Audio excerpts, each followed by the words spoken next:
Tired of reheating leftovers that taste like disappointment and sadness? You're not alone.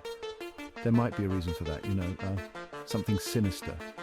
They live in your microwave, the microwave monsters lurking inside, waiting for the perfect moment, stealing your fries, sabotaging your burritos. They're evolving, getting smarter. They know your every move.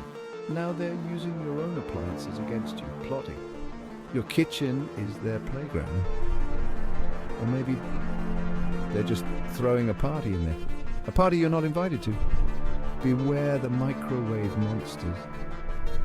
They're always watching.